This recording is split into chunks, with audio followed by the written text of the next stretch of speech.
Have you ever listened to the positive vibe musical piece You're Not Alone from the popular role-playing video game Final Fantasy IX? A lot of people love it because they find warmth or comfort in it.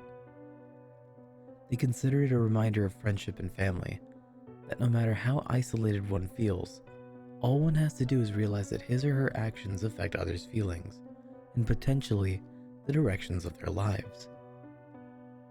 From this composition, and its corresponding cutscene in the video game itself, some conclude that there is no such thing as pure individualism, that we are all in the system called life together, whether we agree to it or not.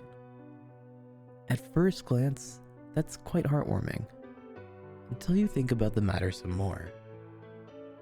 No one can get inside of you, at least not until the government or private industry develops mechanisms that can hack into your brain to store your most personal thoughts in their databases and use it against you in a court of law.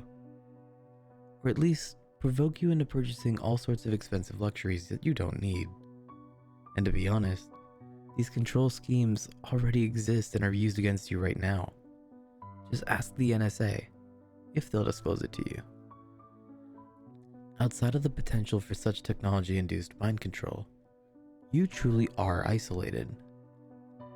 It is impossible to feel full intimacy, and if you could, you would learn all of the vile thoughts that those you hold most dear have about you. Do you ever fantasize about harming someone you're convinced that you love? Of course you have. Everyone has. You shrug it off as, well, it's okay, because everybody has these feelings. They're just instinctive. But psychological studies have frequently shown that we as people are sensitive creatures. We feel hurt when we're called fat, are told that we look ordinary, or don't get invited to social events.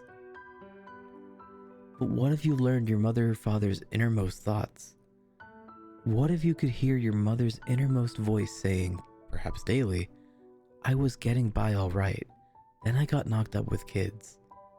That alone may not bother you too much, until you consider the images in her mind that go along with those thoughts. I would explain them to you, but perhaps you could use your imagination.